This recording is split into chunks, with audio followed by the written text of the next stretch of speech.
जैसा कि मैंने आपको बताया हुआ था कि हम लोग क्लास 10 सीबीएसई बोर्ड में पूछे जाने वाले क्वेश्चन को हम डिस्कस कर रहे हैं और पिछले 4 वीडियो भी हमने चैनल में अपलोड कर दिया हुआ है और आपने उसको देखा भी है। सो आपसे रिक्वेस्ट करना चाहूंगा कि इस वीडियो के लास्ट में डिस्क्रिप्शन बॉक्स में भी पिछले वीडियो के लिंक मैं आपको शेयर कर रहा हूं, तो आप अगर चाहो तो उस लिंक को क्लिक करके पिछले वीडियो को आप लोग अच्छे से देख सकते हैं। और ये जो भी क्वेश्चन मैं अपलोड कर रहा हूँ वो सारे के सारे क्वेश्चन आपको बोर्ड एग्जाम में पूछे गए हैं और इसी से रिलेटेड क्वेश्चन ही आपके इस चैप्टर से बोर्ड एग्जाम में पूछे जाते हैं, तो आप लोग अच्छे से देखेंगे और अगर आपने वीडियो अच्छे से देखा हुआ है तो आप लोग अच्छे मार्क्स आप बोर्ड एग्जाम में गेन कर सकते हैं। चलिए स्टार्ट करते हैं हम लोग नेक्स्ट क्वेश्चन के लिए। नेक्स्ट क्वेश्चन आपका है, ये भी आपका चैप्टर रियल नंबर से ही है। Find the value of -1 plus -1 to the power 2n plus -1 to the power 2n plus 1 plus -1 to the power 4n plus 1 4n plus 2 where n is a positive odd integer। Clear है? n क्या आपका positive odd integer. अब क्या करते हैं इसमें, देखिए 1 2 3 4 part है। 4 पार्ट को क्या करते हैं इंडिविजुअली सॉल्व करेंगे, उसकी वैल्यू फाइंड करते हैं, देन लाके यहाँ पे हम पुट कर सकते हैं। क्लियर है? चलिए अब ये -1 है, -1 की वैल्यू तो -1 ही होगी, उसको टच नहीं करना आपको है। -1 टू द पावर 2n।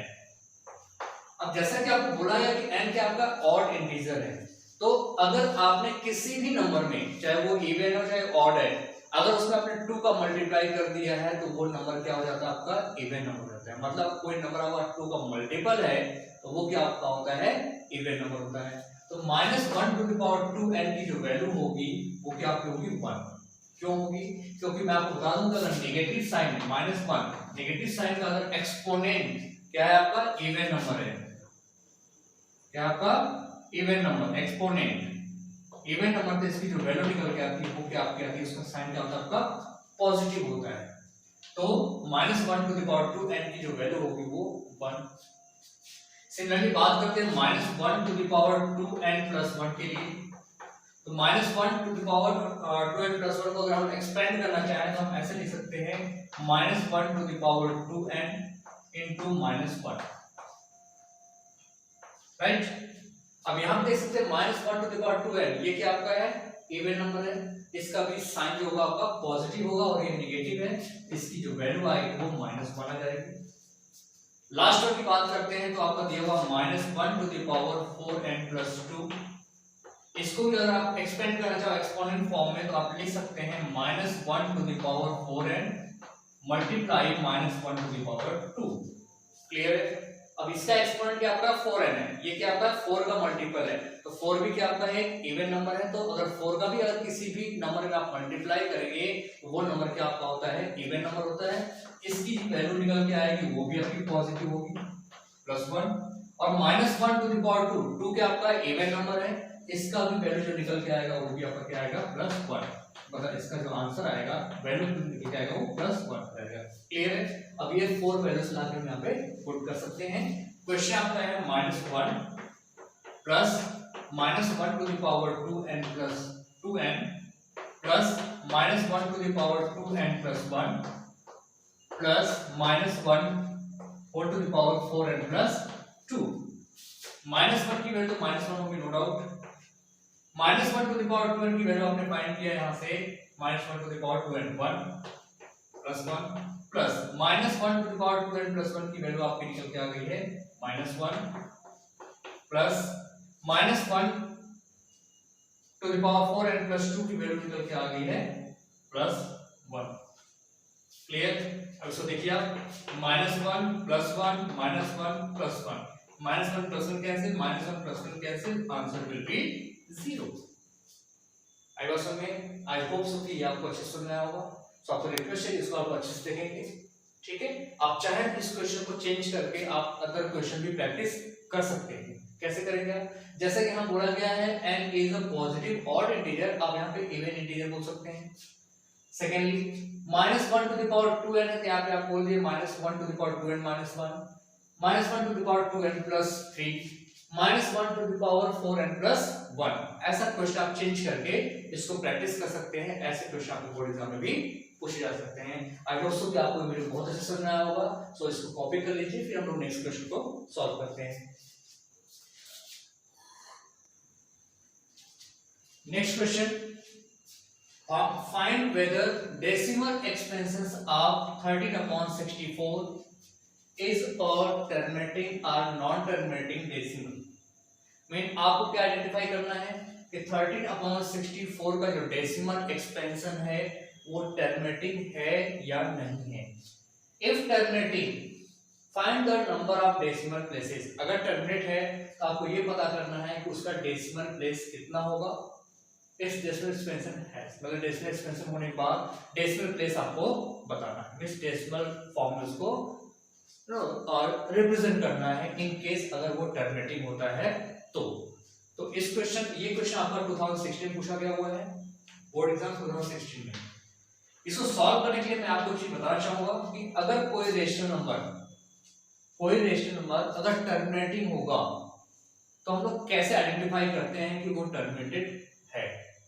उसके लिए क्या आपको चेक करना है कि denominator of that rational number, denominator जो आपका उस रेशनल नंबर का अगर वो 2 द पावर m और 5 टू द पावर m के फॉर्म में है, क्या 2 the power m into 5 to the power n के फॉर्म में अगर है कौन, denominator of that particular rational number, so that will be the terminating rational number. आई बात समझ में, वो क्या होता है टर्मिनेटिंग डेसिमल होता है। आई बात समझ में, हम लोग चेक करते हैं पहले। तो क्या है आपका क्वेश्चन, आपका है 13/64। 64 को फैक्टराइज कर दीजिए आप, क्या होगा 2 1 जा 2 2 जा 4 2 जा 8 2 जा 16 2 जा 32 2 जा 64। क्लियर है, 2 2 जा 4 2 जा 8 2 जा 16 16 2 जा 32 32 2 जा 64। सो आप चेक कर सकते हैं 13/2 how many time 1 2 3 4 5 6 to the power 6। Clear, so this is a terminating. So आप लिखेंगे यहाँ पे, सो 13/64 is a terminating decimal। ये क्या आपका है टर्मिनेटिंग डेसिमल है। अगर वो टर्मिनेटिंग डेसिमल है तो आपको उसका डेसिमल प्लेस बताना है, उसको रिप्रेजेंट भी करना है। तो मैं आपको यहाँ पे दूसरी चीज बताना चाहूंगा कि अगर आपका डिनोमिनेटर 2 द पावर m और 5 टू द पावर n के फॉर्म में है तो आपको ये चेक करना है कि किसका एक्सपोनेंट मैक्सिमम और कितना है, 2 का है या 5 का है। अगर 2 का है तो उसका मैक्सिमम एक्सपोनेंट कितना है, और अगर 5 का है तो उसका मैक्सिमम एक्सपोनेंट कितना है। जितना मैक्सिमम एक्सपोनेंट होगा उतना ही डेसिमल प्लेस होगा। यहाँ पे दे सकते हैं 2 द पावर 6, 2 द पावर 6, ये आपका डेसिमल प्लेस हो गया। कितना प्लेस आपका है 6 प्लेस। इसको रिप्रेजेंट कैसे करेंगे आप, ठीक, अगर आपको इसको रिप्रेजेंट करना हुआ तो कैसे करेंगे, तो आप इसको लिख सकते हैं 13/64, ये क्वेश्चन आपका था। इसको आपने फैक्टर इसको एक्सपोनेंट फॉर्म में लिख दिया 2 द पावर 6।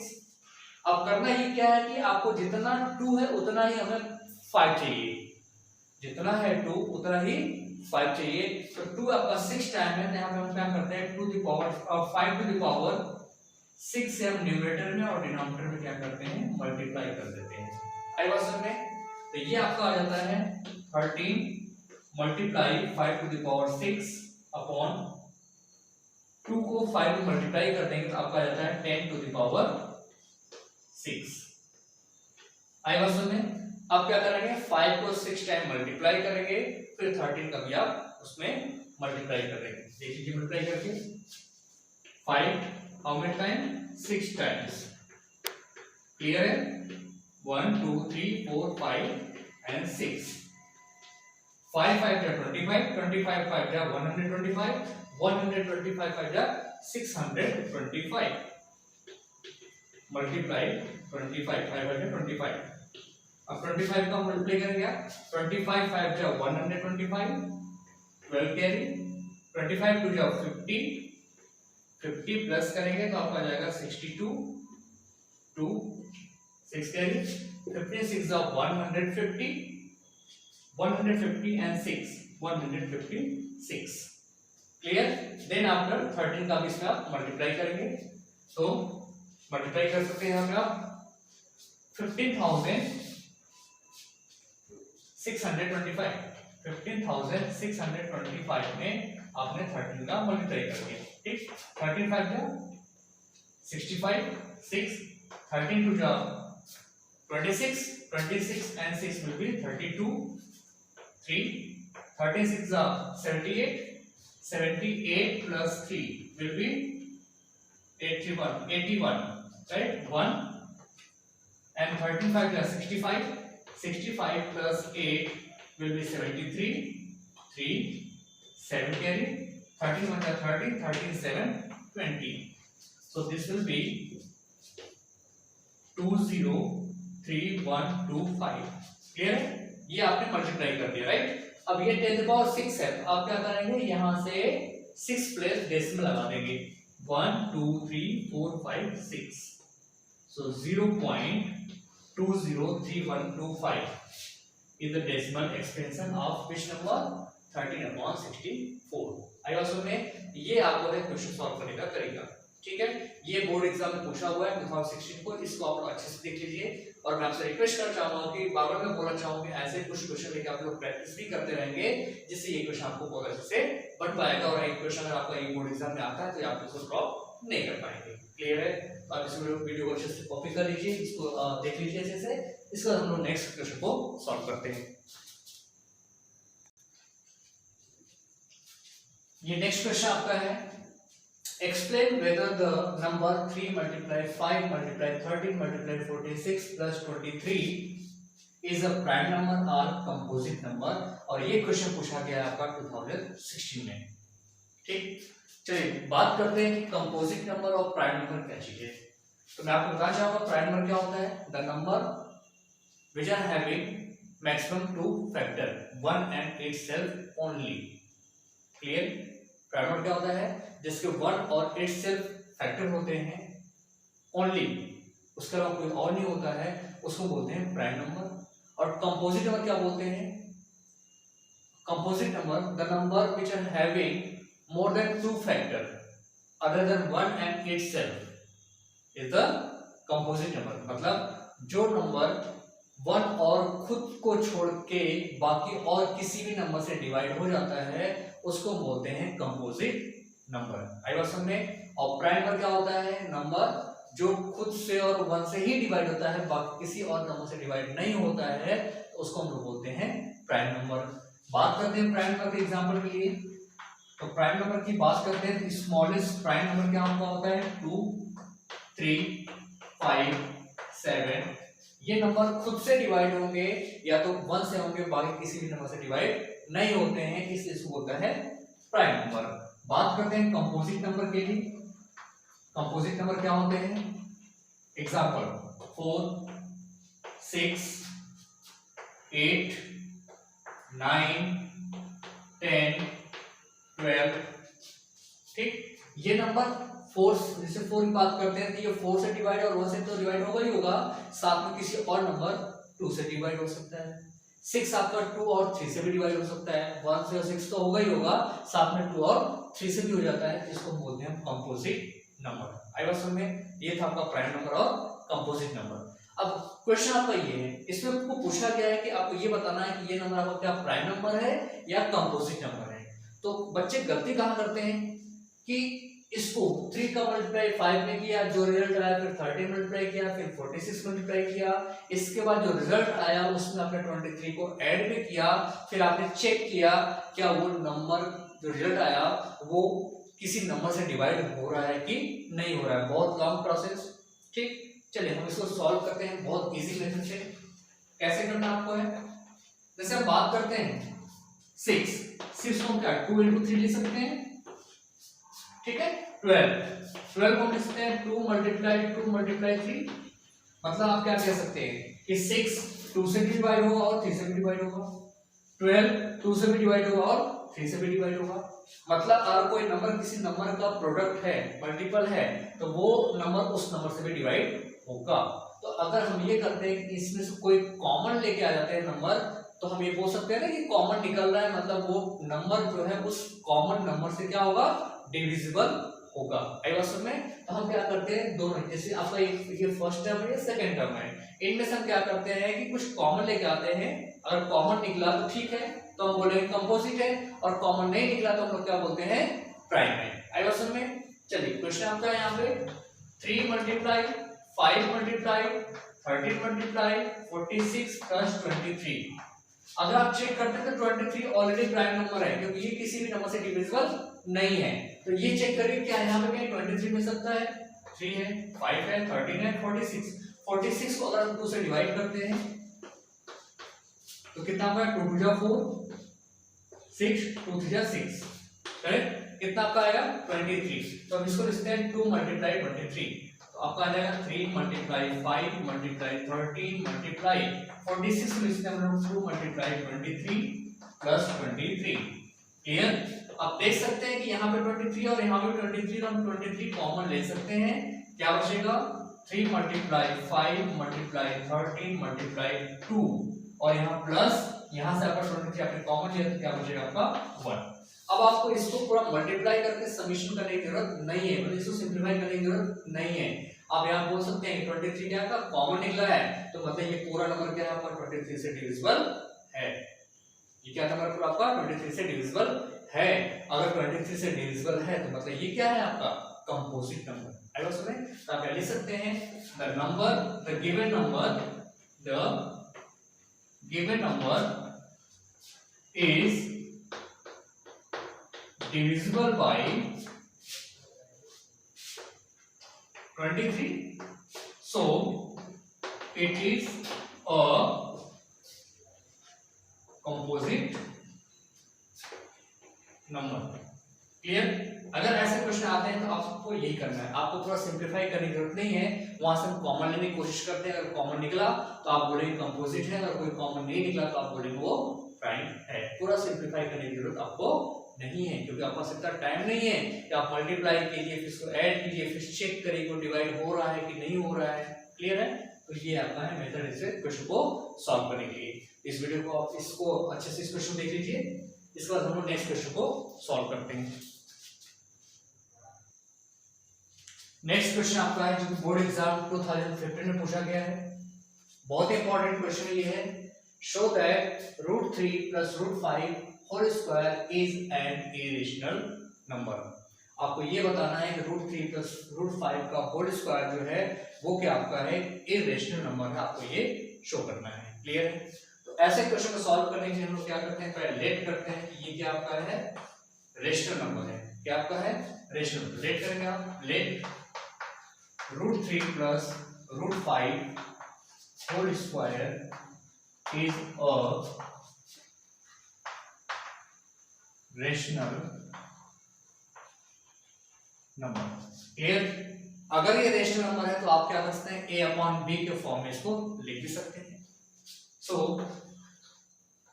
√3 +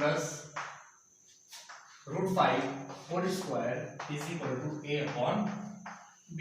अब a और b क्या चीज आपको ये बताना पड़ेगा, where a and b are coprime number. और को-प्राइम नंबर क्या होता है मैंने आपको लास्ट वीडियो में बताया हुआ है, तो अगर आप लोग लास्ट वीडियो को देख लेंगे लास्ट वीडियो को तो वहां से आपको ये नंबर अच्छे से पता चलेगा। ठीक है? तो a और b क्या आपके हैं को-प्राइम नंबर है। चलिए इसको सिंप्लीफाई करते हैं। यहाँ पे a + b का होल स्क्वायर आप पुट करते हैं यहाँ पे, तो √3 square a square +2 * a * b + b square is equal to a/b। अब √3 का स्क्वायर करेंगे तो यहाँ पे 3 आपका बचेगा +2 √3 5 जा 15 + 5 is equal to a/b। Clear? अब यहाँ से क्या बोल सकते हैं आप 5 और 3 ऐड हो जाएगा 8 + 2 √15 इज इक्वल टू a/b। अब देख सकते हैं यहाँ पे 8 क्या आपका रेशनल है, √15 क्या है ए रेशनल है, और 2 क्या आपका है रेशनल है। तो आपको करना क्या है कि रेशनल नंबर को हमें क्या करना है राइट हैंड साइड ट्रांसफर करना है रीजन बिहाइंड कि a/b क्या आपका है rational number according to our assumption। So first 8 will be transferred there, So 2 under root 15 is equal to a upon b minus 8. Now this is 2 root 15. This can be taken as a s and b. So a minus 8b. Now this 2 will be transferred to the right hand side. So it will be root 15 is equal to a minus 8b. A minus 8b upon 2b. Clear?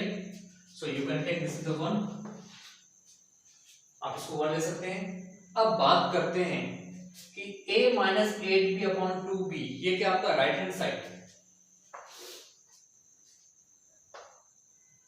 From equation 1 right hand side is a rational number, correct? And left hand side is an irrational number, correct? This is the irrational number. Clear? मतलब यहाँ पे आपका irrational और क्या आपका है rational है. तो क्या कभी ये हो सकता है कि एक रेशनल नंबर दूसरे इरेशनल के इक्वल हो? ये रेशनल है और ये क्या आपका है इरेशनल. तो रेशनल नंबर कभी भी इरेशनल के इक्वल नहीं होगा. सो हम बोलेंगे सो दिस इज कंट्राडिक्ट्स. ये क्या आपका कंट्राडिक्ट्स है. So according to our assumption that should also be rational number. So you can say it is contradicts. Clear? It is contradicts. So our assumption is wrong. Therefore root 3 plus root 5 whole square is an irrational number. Clear? ये steps clear हो आपको. करना क्या आपको पहले आपको जो proof करना है उसको में रेशनल में लेना है. देन हम उसको सिंप्लीफाई करते हैं और सिंप्लीफाई करने के बाद अगर आपका लेफ्ट हैंड साइड में रेशनल और इरेशनल दोनों है तो आप क्या करते हैं रेशनल नंबर को हम राइट हैंड साइड ट्रांसफर करते हैं. और ये आपको बताना पड़ेगा लास्ट में कि रेशनल और लेफ्ट में इरेशनल और राइट में रेशनल दोनों क्या एक दूसरे के इक्वल है, जबकि ये पॉसिबल नहीं है. कभी भी इरेशनल रेशनल इक्वल नहीं होगा. तो दिस इज कंट्राडिक्ट्स. ये कंट्राडिक्ट्स है. तो आवर assumption इज रॉन्ग. इस पे मार्किंग आपकी अच्छी खासी होती है तो प्लीज आप इसको अवॉइड बिल्कुल नहीं करेंगे. इस स्टेप्स को जरूर लिखेंगे वहां पे एग्जाम में. ये तो करेंगे साथ में इस स्टेप्स को भी लिखेंगे कि उस स्टेप्स पे मार्किंग होती है. अगर आपने ये स्टेप नहीं लिखा, ये स्टेटमेंट आपने नहीं लिखा हुआ है तो आपको मार्क्स कटते हैं वहां पे. क्लियर है?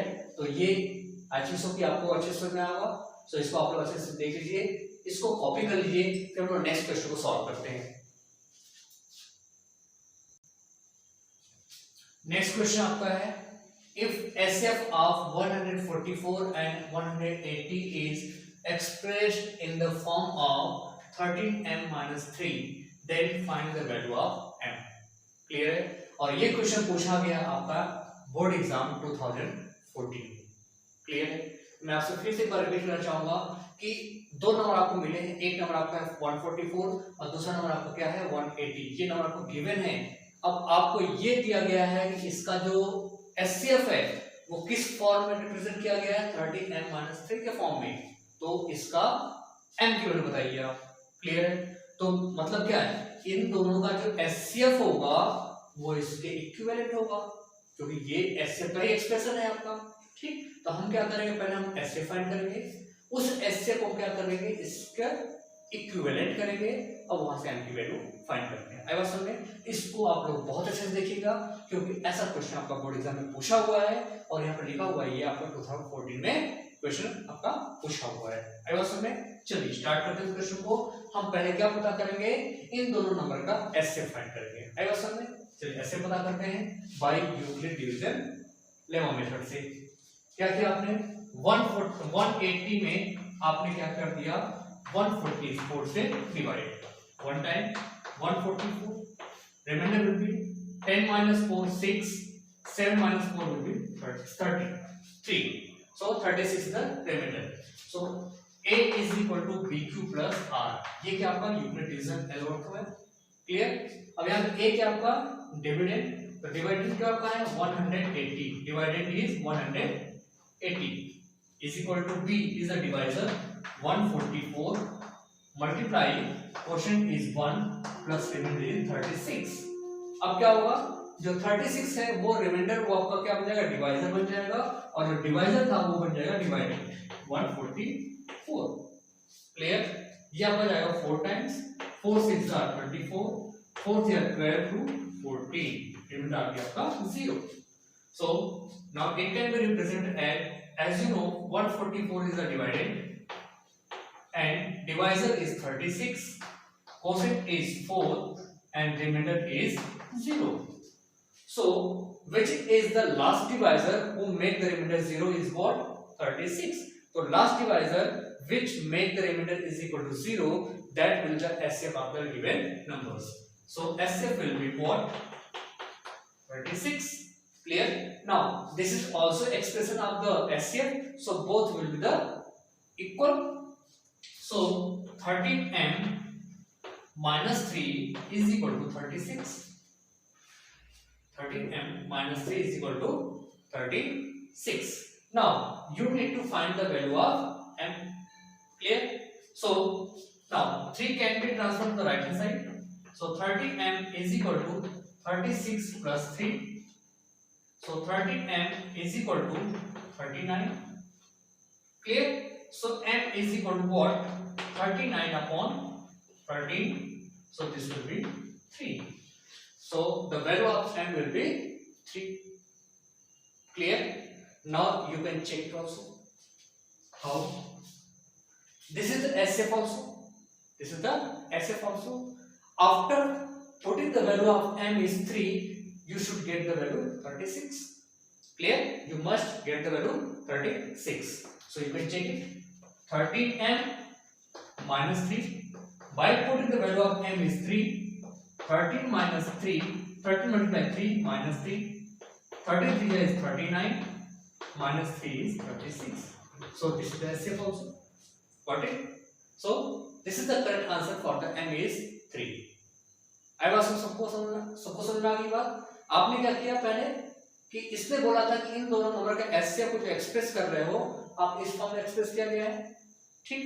तो हमने क्या किया, पहले एचसीएफ फाइंड किया, उस एचसीएफ को गिवन एक्सप्रेशन में जो आपको एक्सप्रेस करने के लिए बोला गया है उसको हमने इक्वेट किया, देन आफ्टर हमने इसकी वैल्यू फाइंड कर लिया, m की वैल्यू आपका आ गया 3। सो यहाँ पे m की वैल्यू आ गई आपकी 3। इस वीडियो को आप बहुत अच्छे से समझेंगे और ये आपका क्वेश्चन 2014 में पूछा हुआ है, हो सकता है कि इस साल भी पूछा जा सकता है, बोर्ड एग्जाम में पूछा होगा कभी भी पूछा भी सकता है, और नहीं होगा तो इससे रिलेटेड क्वेश्चन आपके आ सकते होंगे। मेथड आपका ऐसे ही होगा। आई बात समझ में? तो आपसे रिक्वेस्ट है इसको आप अच्छे से देख लीजिए, कॉपी कर लीजिए, फिर नेक्स्ट हम लोग क्वेश्चन सॉल्व करते हैं। नेक्स्ट क्वेश्चन आपका है जो कि बोर्ड एग्जाम 2014 पूछा गया है। Show that 9 to the power n cannot end with digit 0 where n is a natural number। मतलब 9 to the power n कोई भी natural number like this one 1 2 3 4 5, suppose n is equal to 6, so 9 into 6। आपको ये बताना है कि n कुछ भी होगा, कोई भी नंबर, कोई भी नेचुरल नंबर होगा, इसकी जो वैल्यू निकल के आएगी, उसका जो वैल्यू निकल के आएगा उसका जो वन प्लेस होगा वो 0 नहीं होगा, ये आपको बताना है। क्लियर है? तो माय डियर स्टूडेंट्स, मैं आपको बताना चाहूंगा कि वन प्लेस किसी भी नंबर का जो एक्सपोनेंट होगा उसको सॉल्व करने के बाद वन प्लेस तभी आएगा जब जो नंबर है वो 2 और 5 का मल्टीपल होता है। और सुनाइए आपको कोई भी नंबर, जैसे एग्जांपल लेते हैं यहाँ पे 2 और 20 टू द पावर 6। क्लियर? 20 क्या आपका 2 और 5 का मल्टीपल है, ठीक है।